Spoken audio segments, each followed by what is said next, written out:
you are where you are, and yes, you want to be where you want to be, but the journey and who you become in the process is that top of the mountain moment is just a moment. What happens on the way and then what opens up afterwards is really where that gold is. And that's, I think, for me, is about, that's what I want for people, is those money can't buy moments. You have done the work and then the universe meets you halfway and you're like, wow, okay, awesome. Let's do that again. That was fun.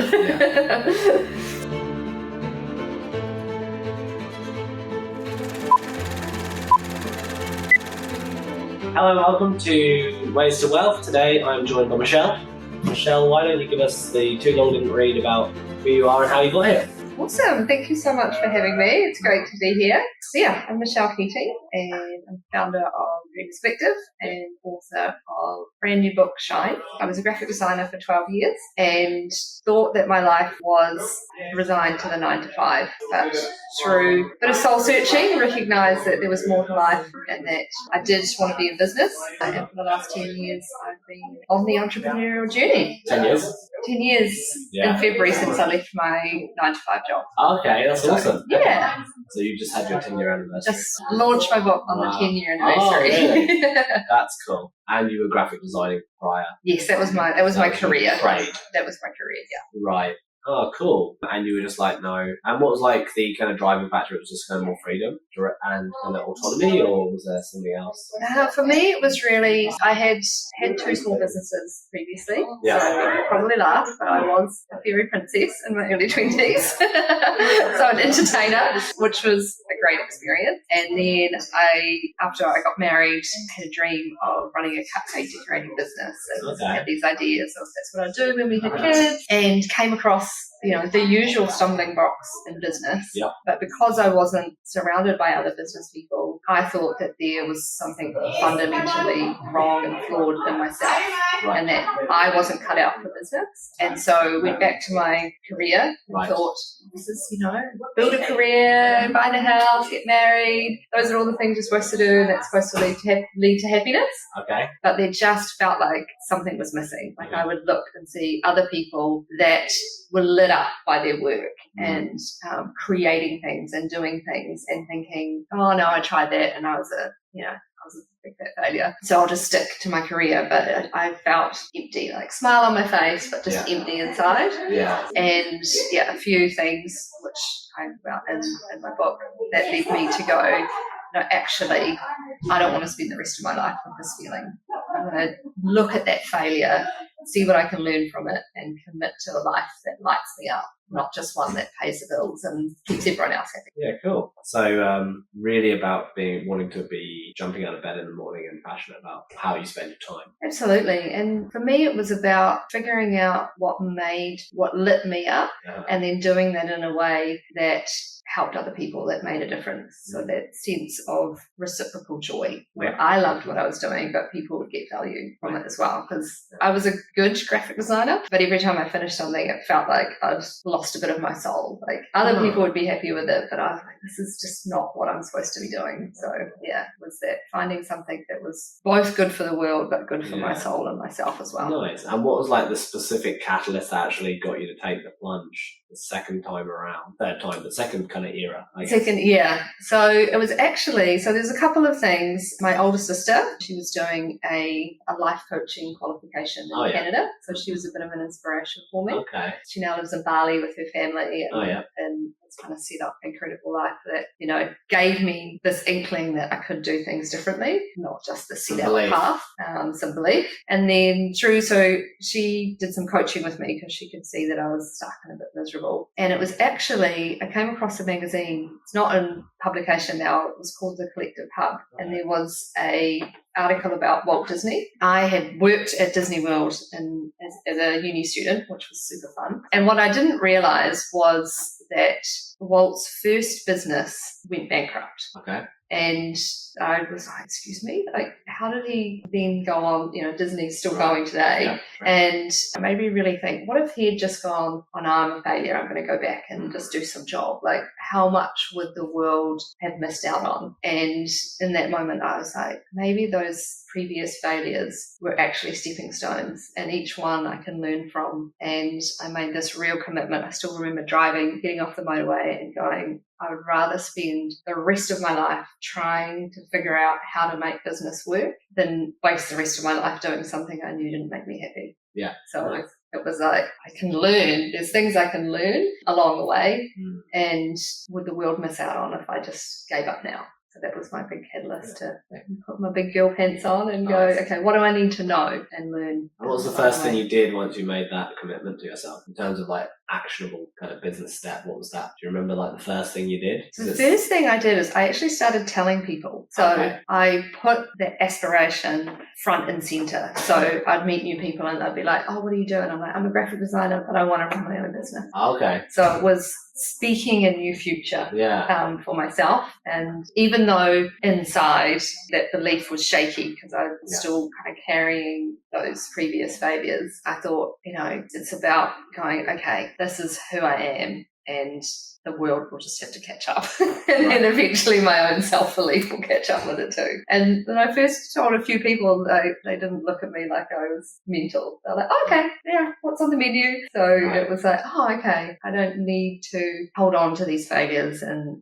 have them be what my future looks like. I think that it's because we're around a lot of people that haven't done business, haven't stepped out. Because, especially like in the investing game, entrepreneurial game, like obviously everyone knows that it's really hard. So like there's kind of actually no judgment unless you're kind of naive to the path. And then maybe there is, but it's kind of like built from a position of like not really knowing, like living by analogy. Do you know what I mean? Like there's a lot to be learned from when you fail the most. Oh, absolutely. Right? Yeah. And there's also a lot of uncontrollable circumstances that you don't actually impact yourself. So you're actually just dealing with probabilities and kind of, like having to keep going. And actually, when I look at startups and I look at business, the projects that fail is ultimately the founder just can't go any longer because they got beat up too much and they couldn't get up one more time. It's typically not because they got disrupted or they couldn't get more funding. It's because sometimes there are circumstances where you put yourself in a position where unfortunately there's kind of what I call bar risk. So if you think about for example, a startup that may raise a lot of capital and then hire lots of people, you become the Titanic. And even if you see the iceberg over the horizon, you can't turn it around in time because there's just too much liability. Like being this speedboat versus a cruise ship. Yeah, the ship takes much longer to turn and much easier to refuel a speedboat. From my experience, I'm always like, hey, always try and put yourself in a position where you have maximum leverage. And maximum leverage comes from not being in a situation where you can die as a small business or startup. And that's why I'm a real big advocate actually also for people starting off in their spare time and going as long as possible, especially over the last 10 years, maybe less, but 5 to 10 years, venture and startups have become so much more popular. People believe that the metric is how much do I raise and how many employees do I have? Definitely not the metric. The metric should be how long can I survive, and how few people can I have in my team to have the maximum impact. So it's an interesting one. I think every good entrepreneur has had terrible failures, even if their business didn't fail. You can have one day where you feel like everything's amazing, and 6 hours later you're then like, wow, I'm completely deflated. It's like the biggest roller coaster. Yeah. Absolutely. Which is good though. I think it gives you resilience and autonomy. And I was speaking to a great guy yesterday, super intelligent, worked in the investment game the last 25 years, super intelligent, but, life and circumstance from how the expenditure has been set up, large personal liabilities means that they really want to be out of it, but they can't. They're stuck. They're trapped. And I actually am very thankful that I've never been employed, basically, apart from a small stint in the start of my career, because I've not got addicted to that drug of salary. Obviously I do pay myself a salary, but I've not had a large salary that I couldn't get off of. Yeah, that was a big part of my, further in my transition was to let go of that security and recognize that you can't have both. Yeah. Well, not right away. Not right away anyway. And, you mentioned that you were saying I'm a graphic designer, but I'm starting a business. At that point, did you not have like a clear idea of what you were building, or? At that point, no. Cool. So the main motivation was, hey, I want to have an impact and I want to run my own business. It wasn't necessarily like, I've got this idea and I'm going to pursue it. It was actually, I know like, this is the kind of realm I want to be in. And then the idea, I'll find the idea. Pretty much, yeah. For me, it was just recognizing that, knowing that discomfort and going, I just need to listen to this. I don't know where it's going to lead me, but I'm going down that path. Nice. Well, congrats. It's 10 years. I was saying the other day to my wife, I was like, it's a third of my life, that I've been doing it. And I was like, that's a long time to be going after something where most of my my family and prior kind of circles that saw me when I was younger, they don't really understand. No one in my family understands what I do yet, still. So I think that's pretty normal. Yeah, and it's kind of funny. I laugh about it. I'm like, it's just a long time. But it is a long time. It takes a long time to get that kind of, to find your path, find product market fit, refine the process once you have actually kind of some semblance of product market fit, then actually kind of creating the engine that runs, that actually allows it to operate in a profitable, sustainable way. It's like just a thing. It's just a thing that takes 10 years. I think all good things take 10 years, pretty much. Yeah, I remember one of the entrepreneurs that I used to listen to in the car on the way to and from work. Was it like the Entrepreneur on Fire or something? Her name was Marie Forleo. Okay. So B School was, I did her program. Yeah. And one of her episodes was Overnight Success Takes 10 Years. Yeah. And I've been joking with my my cousins and other people in my life. Like a couple of years ago, I was like, I'm 2 years away. I'm 1 year away. And it's not to say that you don't have some success in that 10 years. Like I look back and the people I've met and how much I've grown compared to when I walked out of that career and onto the path that I wanted to be on. Even the last 10 years have had so much growth. There's things you don't know. Yeah. But I'm pretty proud that I've stayed on the path, have had some impact along the way. Yeah, like there was a great clip I watched from podcast. Bill Ackman, basically, is a famous investor, and he was saying, basically when, just focus on making progress every day, just a little bit of progress every day. And, I think humans, we don't appreciate the compounding effects of making a little bit of progress every day. And like, it may not seem like a lot of progress, but if you actually continuously make that progress every day, it doesn't matter, just progress on something. And then all of a sudden you look back, and you might look back after a year, like, I'm pretty disciplined in terms of goals I want to achieve throughout the year, etc. And then add on a longer time frame, like 12 years, and a 12 process. 12 years, 12 months, 12 weeks, 12 days. And I do the 12 days, 12 weeks, and 12 months every year, and basically use the 12 days and 12 weeks to set myself up early in the year to achieve whatever I want to at the end. And it's worked really well. I've done it for like 8 years. But then have a 12-year goal, which is, it never really changes. It doesn't really matter, I've noticed. But it's always interesting when you go back and you look at the year and you go, oh, I did that. And even if you get like 6 out of 8, that's great.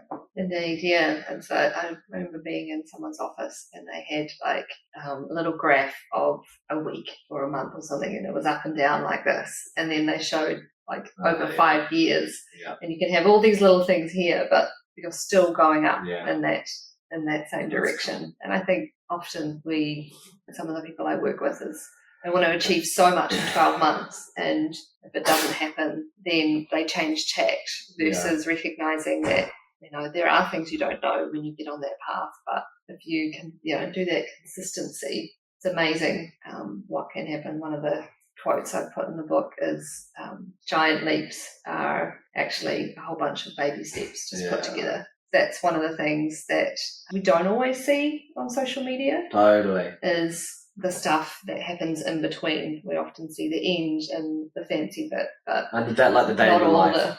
All the little things that aren't so glamorous. Totally. And like the day in the life kind of content, right? You always see day in the life of setbacks. And it's like, that's just the most dressed up version of the day in the life.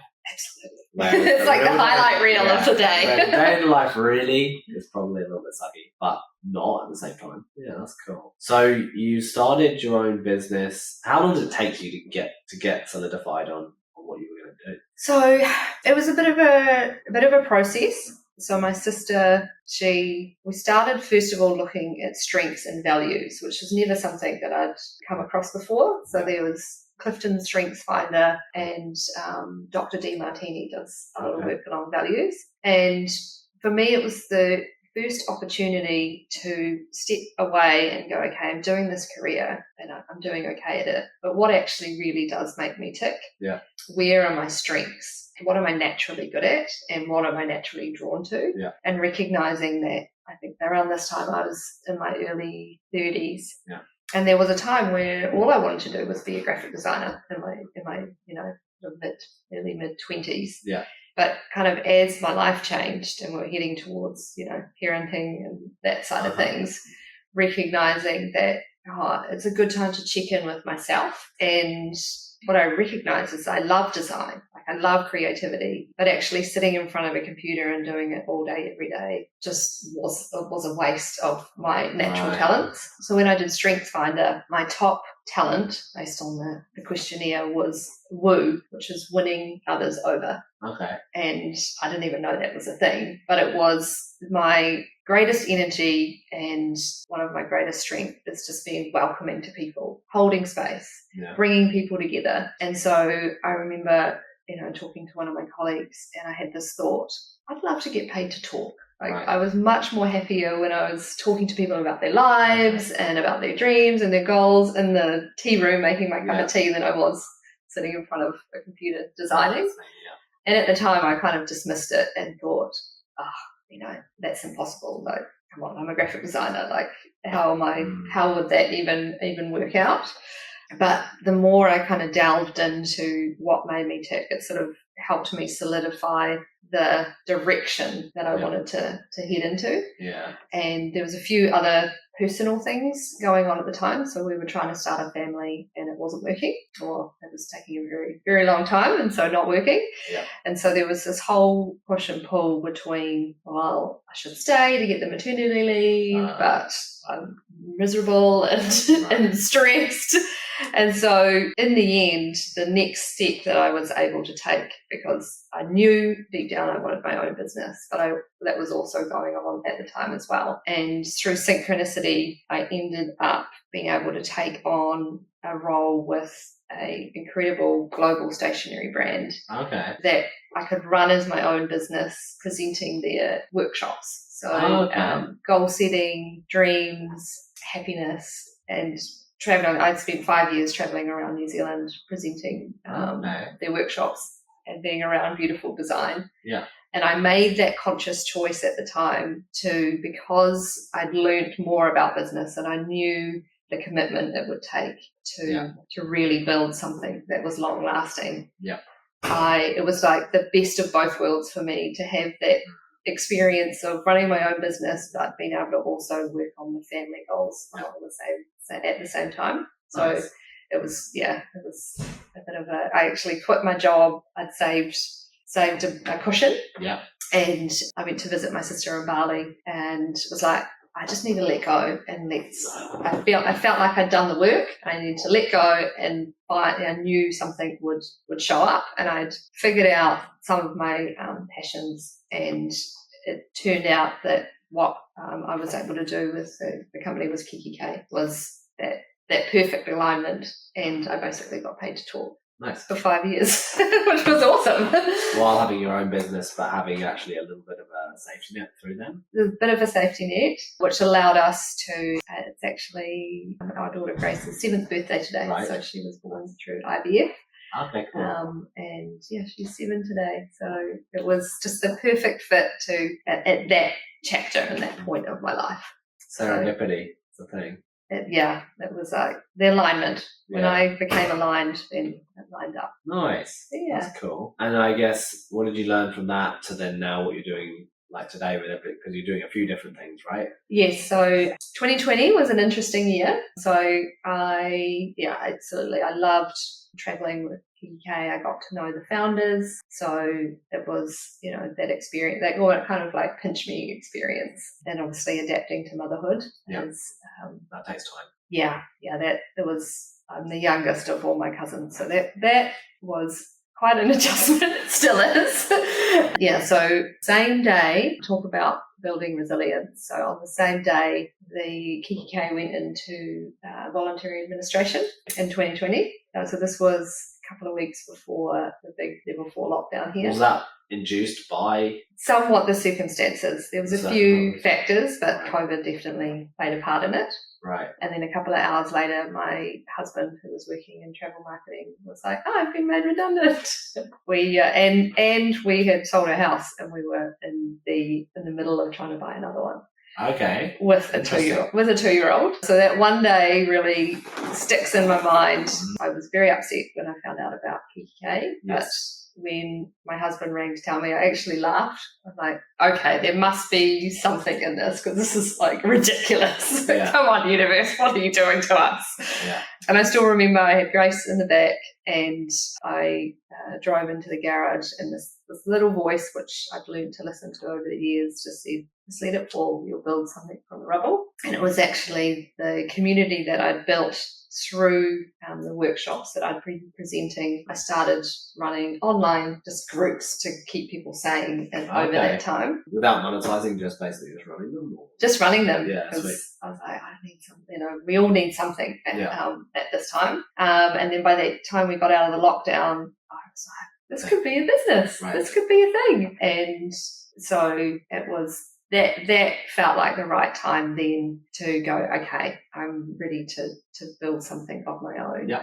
And that's, just coming up 5 years. So I've been slowly building it alongside motherhood, and I work part-time as well. So I've been rebuilding the family income with, my husband being in marketing. He's had a bit of a tough time as well.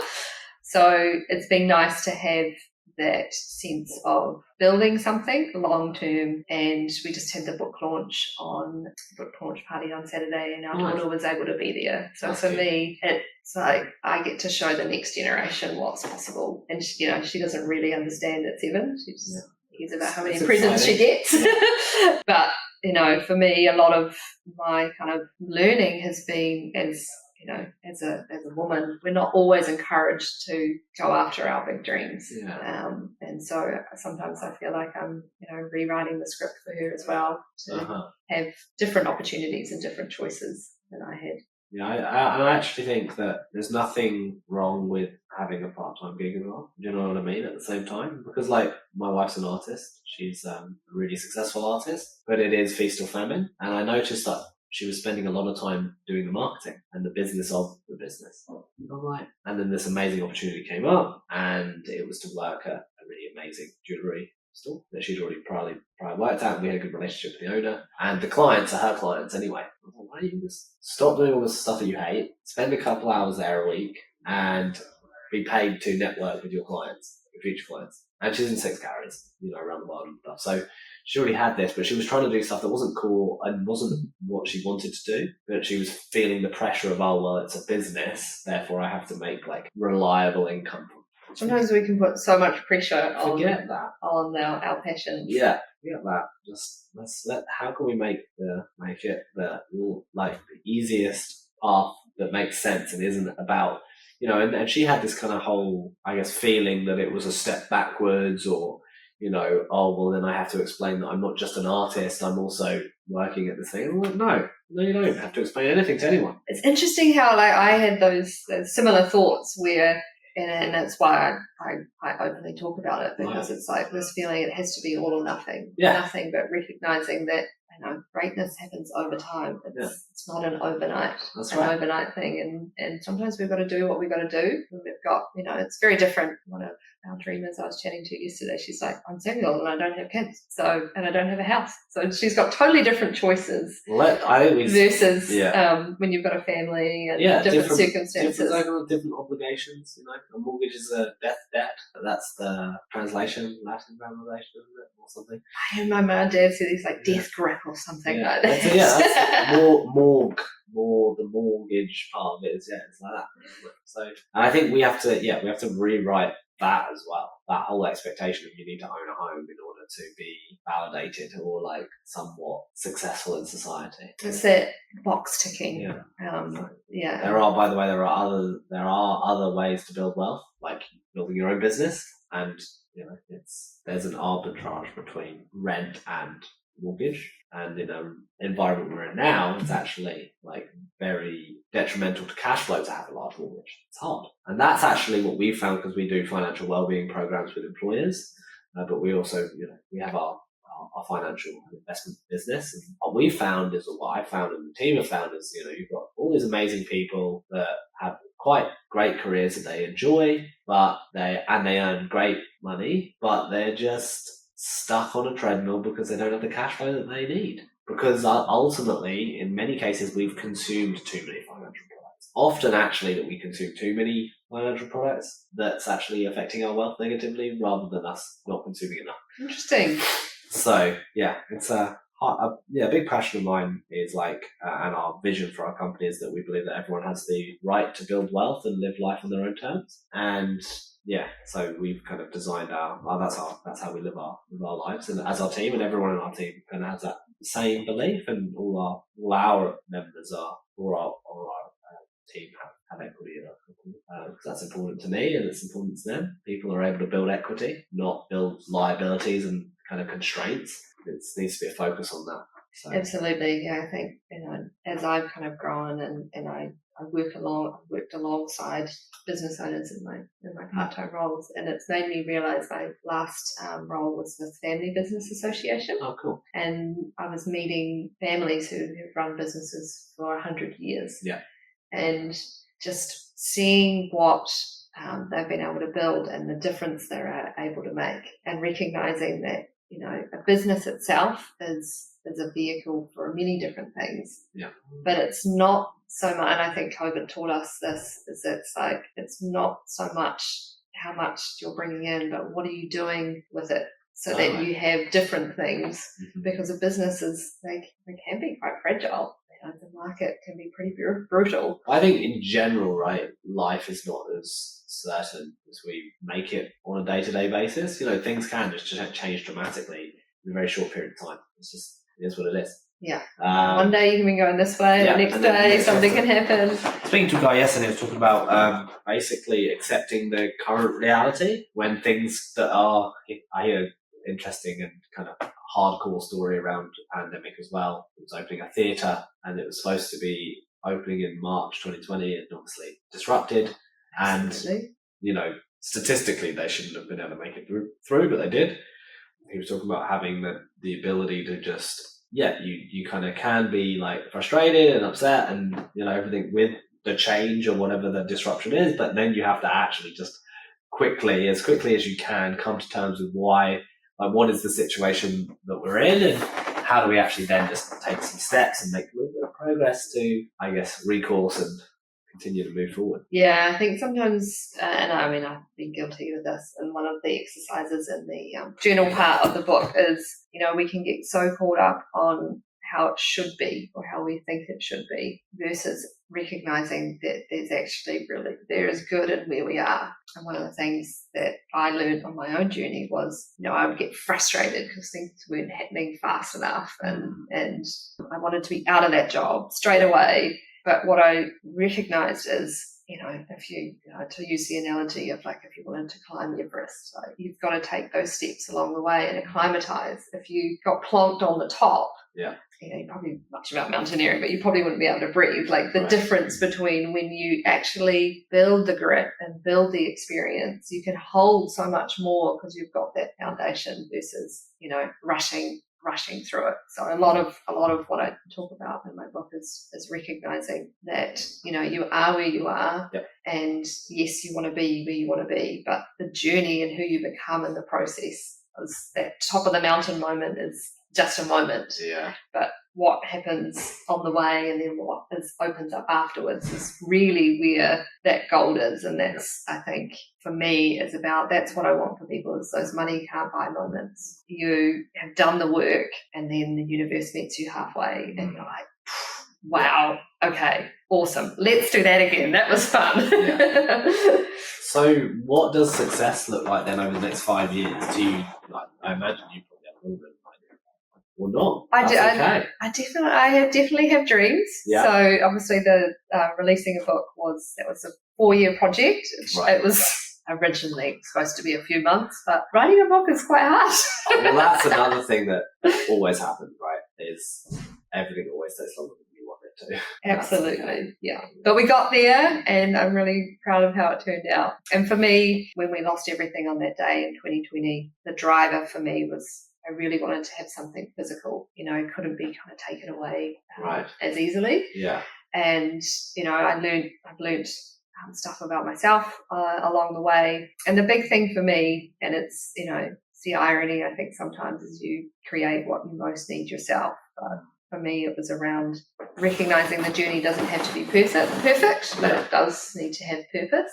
Okay. And so, success for me is, I think I've kind of almost proven to myself that I belong here, and there's still things that I need to learn. So even in this particular business, recognizing that the financial side of it is not my strength, right. The delivery is, and the ideas.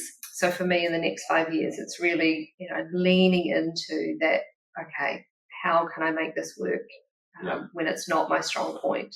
And also we've chosen to have one child. So she's growing up now. And, I was walking in here and I could hear a little, baby crying. And I was like, I remember those days. Yeah. They were so full on. And, we took her on her first long haul flight last year, and it was not a nightmare compared to when she was 2. Right. And so has really got me starting to think, okay, success for me is being able to be there for her. Like these next 10 years are the most interesting and challenging, because you're growing. Like childhood is fun, but then you've got to deal with, there's so much that kids have to deal with these days. So for me to have that headspace to equip her with the ability to navigate her emotions and understand who she is and not what the world's going to tell her she should be. Right. And so building our family income. So I joke that my husband's situation is the first Shine success story, because he's just about to buy into a franchise. Okay. Doing something that he's really passionate and talented in. Yeah. So there's part of me I'm excited that I'll get to support him on that journey, because he'll be going on the learning curve that I've already been on. And then for my own things, it's just seeing where Shine takes me. So continuing to really support people through Dreamers Collective to go after their own dreams and to build that resilience through failure, and just kind of seeing where that goes. Yeah, nice. So that's wicked. So what do you think, what do you think some ways to get over maybe prior failure? Some just small actions or tasks that someone can take to kind of dispel the the kind of feeling like you've already failed in the past, so you shouldn't kind of step out again, right? It's like that burning your hand on the stove. Once, you don't want to have to touch it again. And it's a real thing for a lot of people, because when you put part of yourself out there, or you have a go and it doesn't work out, it's vulnerable. Yeah. And it's not always met with, we don't congratulate people when they fail. Yeah. I often look at the media, and it's pretty cruel. If a business doesn't go well, there's a lot of people that will criticize and pull people down. And so one of the things that keeps me going is, I love the Man in the, have you read the Man in the Arena quote? No. So I think it was originally written by Theodore Roosevelt. Okay. and I don't, it's a beautiful poem, but it basically says credit doesn't belong to the person in the stands criticizing what the person in the arena, like think of Gladiator. Yeah. It belongs to the person that is getting their ass kicked, basically. Right. And he says it way more eloquently, but it says something like their face is marred with dust and sweat, but in the end they either know great victories or they're satisfied with how they pursued it. Right.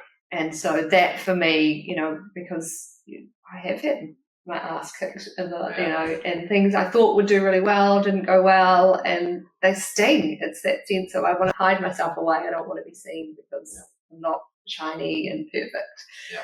But for me, and one of the reasons I wrote Shine is reading stories of people who you admire and actually reading back on how they got there is one of the best ways to have another go. So I actually read Gok Wan, he was a fashion guru about 15 years ago. Yeah. And his book was just real and it was raw, and you saw the end result, but you actually realized that, it wasn't all a straight line.